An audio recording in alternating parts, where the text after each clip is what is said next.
Land titling acting అనేది కేంద్ర ప్రభుత్వం ఉంది. ఈయన ఎలా రద్దు చేస్తాడు దాన్ని? దేశం మొత్తం ఒకటే యాక్ట్ కదా, దేశం మొత్తం ఒకటే యాక్ట్ చేయాలని మోడీ గారు తీసుకొచ్చిన యాక్ట్ అది. ఈ రాష్ట్రంలో ఈయన ఎలా రద్దు చేస్తాడు?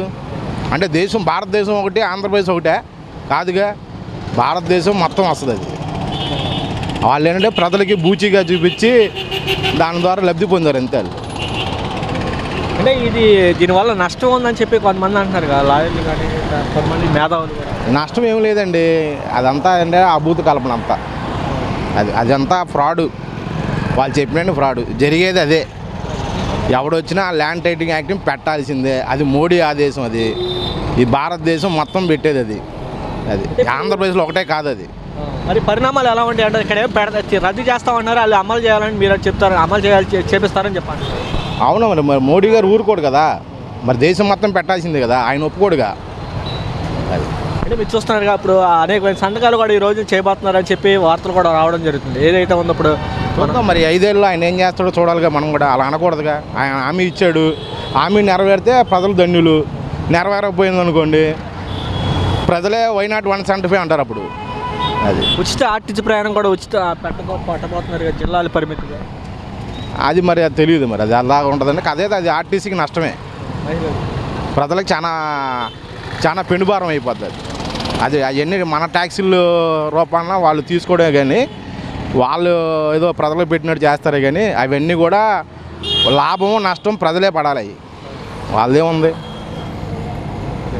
ఇప్పుడు మీరు చూస్తున్నారు కదా విజయసాయి రెడ్డి మాట్లాడుతూ ప్రజల మీద కనుక అమాయక ప్రజల మీద దాడులు జరిగితే మేము ఊరుకునేది లేదని చెప్పారు. అవును, గత 5 ఏళ్ళలో వాళ్ళు ఏం చేయలేక అలాగా దాడులు, వాళ్ళు ఏదో నాయకులు కక్షపూరితంగా వాళ్ళు చేసుకున్నారు. ఈ రోజున కింద స్థాయి కార్యకర్త నుంచి దాడులు చేసి వాళ్ళు చంపడాలు, నరకడాలు చూస్తూనే ఉన్నాం టీవీల్లో, ఫోన్లలో, సోషల్ మీడియాలో ఎంత దారుణంగా ఉందో. ఈ దేశంలో ఇలాంటి వ్యవహారం ఏనాడు లేదు. ఇప్పుడు కొత్తగా పద్ధతి వచ్చింది. ఈ పద్ధతి రాజకీయాల్లో ఎవడు శాశ్వతం కాదు. అలాంటిది వాళ్ళు వచ్చారని వీళ్ళు చేస్తారు, వీళ్ళు వచ్చారని వాళ్ళు చేస్తారు. తర్వాత నష్టపోయేది, పూర్తిగా నష్టపోయేది ప్రజలే. ఇప్పుడు ప్రజలు ఆ ప్రస్తుతం పరిస్థితి అయితే భయాందోళన ఉన్నారు. అది వాటి నుంచి చంద్రబాబు గారు తప్పించి సంక్షేమం, అభివృద్ధి మీద ఈ రాష్ట్రాన్ని నడిపిస్తే బాగుంటుంది. ఇలాగ కొట్లాటలు, కక్షలు, సాధింపులకు వెళ్తే ఈ రాష్ట్ర భవిష్యత్తు నాశనం అయిపోద్ది. అంటే లోక్సభలో మా బలమేం తగ్గలేదు, మాకు 15 స్థానాల్లో రాజ్యసభ సభ్యులు 11 మంది, 4 ఏమో ఎంపీ స్థానాలు ఉన్నారు అని చెప్పి బీజేపీకి మా మద్దతు అవసరం ఉండిద్దని చెప్పి విజయసాయి రెడ్డి చెప్పడం జరిగింది. అది వాస్తవేగా. మరి ఏ బిల్లు అప్రూవల్ ఉన్నా రాజ్యసభలో అప్రూవల్ అవ్వాలంటే జగన్మోహన్ రెడ్డి సెకండ్ ప్లేస్లో ఉన్నాడు. ఆయన వాళ్ళు మద్దతు ఉంటేనే బిల్లు అప్రూవల్ అయ్యేది. ఇక్కడ పార్లమెంట్లో 16 మంది చంద్రబాబు గారికి ఉంటే రాజ్యసభలో 11 మంది జగన్మోహన్ రెడ్డికి ఉన్నారు. మోడీ గారికి 2 కళ్ళు వీళ్ళిద్దరు. అది వీళ్ళిద్దరూ సపోర్ట్ ఉంటేనే ఆయన ప్రభుత్వం నడపగలడు, లేదంటే రేపో మాపో ఆ ప్రభుత్వం కూడా కూలిపోద్ది. నా దేశం ఒక 6 నెలలు ఉంటుందేమో అనుకుంటున్నా కేంద్ర ప్రభుత్వం. ఈలోపు నితీష్ బాబు బీహార్ సీఎం ఉన్నాడు కదా, ఆయన 2 పడల మీద కాలేసి ఆయన పక్కెళ్ళాడు అనుకో గవర్నమెంట్ కూలిపోద్ది. ఈలోపు కాంగ్రెస్ వాళ్ళు ఏమన్నా చంద్రబాబు గారికి ప్రధానమంత్రి అవకాశం ఇచ్చారనుకో ఆయన ప్రధానమంత్రి అవ్వచ్చు, ఆయన కొడుకు ముఖ్యమంత్రి అవ్వచ్చు. ఈ దేశంలో మంచి అత్యున్నత స్థానానికి చంద్రబాబు గారు వెళ్ళొచ్చు. అది అలా కూడా జరిగే పరిణామాలు ఉన్నాయి, 100% ఉన్నాయి. ఎందుకంటే ప్రధానమంత్రి అంటే ఈ దేశంలో ఒక ఉన్నతమైన స్థానం. అది చంద్రబాబు గారికి దొక్కితే ఇంకా మన ఆంధ్ర వాళ్ళకి, తెలుగు వాళ్ళకి గొప్పది. అది ఇక్కడ చంద్రబాబు గారి కొడుకు ఆయన వాళ్ళు పరిపాలిస్తారు, పవన్ కళ్యాణ్ గారు వీళ్ళు పరిపాలిస్తారు. పైన ప్రధానమంత్రికి ఆయన ఉంటే మన రాష్ట్రానికి, మన పిల్లల భవిష్యత్తుకి అంతా బాగుంటుంది. ఇప్పుడు విశాఖపట్నాన్ని ఆర్థిక రాజధాని, కర్నూలు కూడా అన్ని డెవలప్ చేస్తారని చెప్పి చంద్రబాబు నాయుడు చెప్పడం. అది జగన్మోహన్ రెడ్డి చెప్పింది ఆయన చెప్తున్నాడు. ఆయన ఏంటంటే రాజధాని అన్నాడు, ఈయన డెవలప్ చేస్తా అన్నాడు అంతే. ఆయన రాజధాని పేరుతో డెవలప్ చేస్తా అన్నాడు, ఈయన ఏంటంటే ఆర్థిక అభివృద్ధికి ఇలా చేస్తానని ఈయన చెప్తున్నాడు అంతే. ఇప్పుడు కర్నూలులో బెంచ్ పెడతా అన్నాడు, ఆయన హైకోర్టు పెడతా అన్నాడు. బెంచ్ అన్నా హైకోర్టు అన్నా ఏదైనా ఒకటే కదా అక్కడ. ఇక్కడ ఆర్థిక రాజధాని అంటున్నాడు. ఇది ఆర్థికంగా అభివృద్ధి చెందిననే కదా జగన్మోహన్ రెడ్డి దీన్ని రాజధాని చేస్తా అన్నాడు, ఆయన చేస్తా అన్నది అదే. ఇద్దరు ఒకటే చెప్తున్నారు, కాదే జనాలు పిచ్చోళ్ళు అంతే. అంటే ఇప్పుడు మీరు చూస్తున్నారు కదా చంద్రబాబు నాయుడు ఉంటే కంపెనీలు వస్తాయి, ఇప్పుడు 20 లక్షల ఉద్యోగాలు కూడా రాబోతున్నాయి అని చెప్పి చెప్పడం జరుగుతుంది. అదంతా మరి దైవాధీనం. ఆల్రెడీ జగన్మోహన్ రెడ్డి ఒక 60-70 కంపెనీలు తీసుకొచ్చాడు. రేపటి రోజున మరి వీళ్ళు ఎన్ని చేస్తారో తెలియదు. జగన్మోహన్ రెడ్డి తెచ్చిన ఆయన చూపించుకోలేకపోయాడు, వీళ్ళు ఏం చేస్తారో తెలియదు. అది అంటే సర్వేంగా అమరావతి పనులు కూడా కొనసాగుతున్నాయి. సాగితే మంచిదేగా. మా కృష్ణా గుంటూరు ఈ జిల్లా వాళ్ళకి ఆనందమే. మా భూములు రేట్లు పెడితే మా పిల్లల భవిష్యత్తు బాగుంటుంది, అందరూ బాగుంటారు. అది ఎలా ఉంటుంది అంటారు రాబోయే రోజుల్లో? ఇప్పుడు మీరు చూస్తున్నారు, మీరు చెప్పిన విధంగానే ఇప్పుడు జనసేనకి ఇప్పుడు కొంతమంది మంత్రి పదవులు ఇచ్చారు. అవును, వాళ్ళు ఎప్పటి నుంచో పోరాడుతున్నారుగా, 2009 నుంచి పోరాడుతున్నారు. ఆయన రావడం మంచిదే. ఒకసారి వాళ్ళని కూడా జనాలు చూస్తే వాళ్ళ నాయకుడి విధానాలు, పవన్ కళ్యాణ్ గారి వ్యవహార శైలి, ఆయన పరిపాలన విధానం ఎలా ఉంటుంది, ఆయన మాట తీరు ఎలా ఉంటాయి అనేది కూడా ఈ 5 ఏళ్ళలో ప్రజలు చూస్తే రేపటిన్న దైవాధీనం అంతా వాళ్ళు బాగా చేస్తే రేపు ప్రజలు కూడా వాళ్ళని 5 ఏళ్ళ తర్వాత మళ్ళీ దీవించవచ్చు.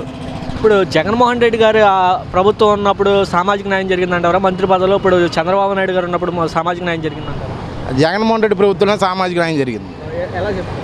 వాళ్ళు కాపులకి ఇచ్చాడైనా, ఎస్సీ ఎస్టీలకి ఇచ్చాడైనా, అలా అన్ని కులాల వారికి ఇచ్చుకుంటూ వెళ్ళాడు. అన్నీ బాగానే చేసుకుంటూ వచ్చాడు. ఇక్కడ ఏంటంటే వీళ్ళకి కమ్మ సామాజికం ఎక్కువ కదా, ఆ ప్రాబల్యం ఎక్కువ ఉంటుంది. వాళ్ళు ఎక్కువ మంది ఉంటారు ఇందులో. ఎందుకంటే వాళ్ళు కొంతమంది ఆ పార్టీ దాని మీద డిసైడ్ అయి ఉంది. వాళ్ళు ఎక్కువ ఉంటారు. బీసీ వాళ్ళకి కొంతమంది తక్కువగా అలాగా ఒకరిద్దరికి అలాగ ఇచ్చుకుంటూ వెళ్తారు అంతే. అంటే ఇచ్చారు. ఫైనల్గా ఎలా ఉండిపోయారు? రాబోయే రోజుల్లో ఎలాంటి పరిణామాలు? రాబోయే రోజుల్లో చాలా తీవ్రమైన పరిణామాలు ఉంటాయి. వీళ్ళు జగన్మోహన్ రెడ్డి మీద వీళ్ళు అంటాడతారు. ఇవన్నీ కక్షా కార్పణ్యాలతోనే పరిపాలన సాగిద్ది, కానీ ప్రజలకు ప్రయోజనం జరిగే పరిపాలన మటుకు జరగదని నేను అనుకుంటున్నా. అది ఆయన ఇచ్చిన హామీలు అమలు చేసి ఈ రాష్ట్రంలో అభివృద్ధి చేసి ఇక్కడ చదువుకున్న బీటెక్ కాడి నుంచి డిగ్రీ చదివిన కాడి నుంచి ఈ రాష్ట్రంలో చదివిన డిగ్రీ చదివి బయటకు వచ్చిన బీటెక్ చదివి బయటకు వచ్చిన ప్రతి విద్యార్థికి చంద్రబాబు గారి ద్వారా ఉద్యోగం వచ్చిందంటే ఈ రాష్ట్రం డెవలప్ అయింది. ఈ రోజున కొన్ని లక్షల మంది రాష్ట్రం నుంచి బయటకు వస్తున్నారు, చదువుకొని బయటికి డిగ్రీల పట్టాలు తీసుకొచ్చి. ఎవరు కూడా ఉద్యోగాలు లేవు. వాళ్ళందరూ కూడా ఆయన ఉద్యోగాలు ఇప్పించి ఆయన ప్రయోగం చేస్తే ఈ రాష్ట్రం అత్యున్నత స్థానంలోకి వెళ్ళిద్ది. ఈ 5 ఏళ్ళలో చేయడం అనేది కష్టం. ఒక వ్యక్తికి అధికారం ఇస్తే 10 ఏళ్ళు ఇవ్వాలి. 10 ఏళ్ళు ఇస్తేనే ఎవడైనా ఏదైనా చేయగలడు. 5 ఏళ్ళు తమిళనాడు తరహాలాగా మన ఆంధ్ర రాజకీయం మారిపోయింది.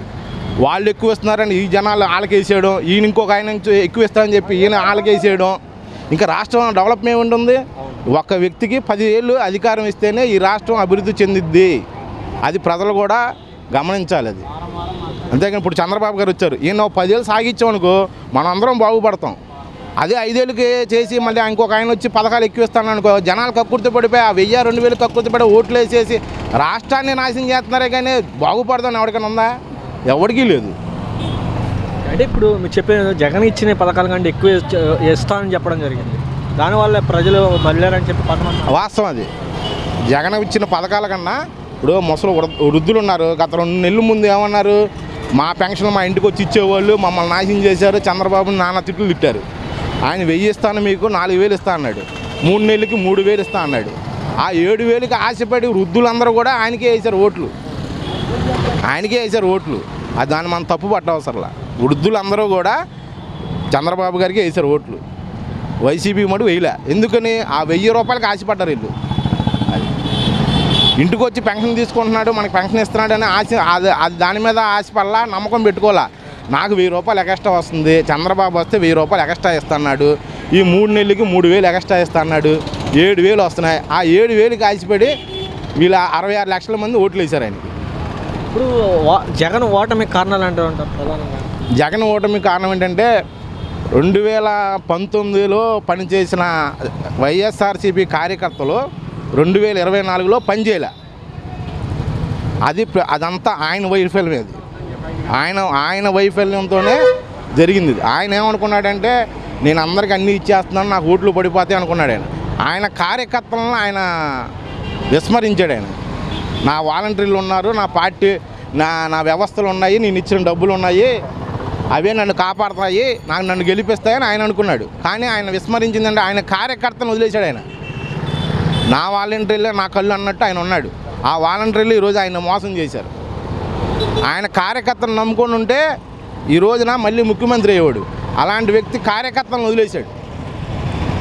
కరుడు కట్టిన కార్యకర్తలను వదిలేసేసి నా వాలంటీర్లు నా పథకాలనే ఉన్నాడే, కానీ ప్రభుత్వంలో పార్టీని పట్టించుకోలే అతను.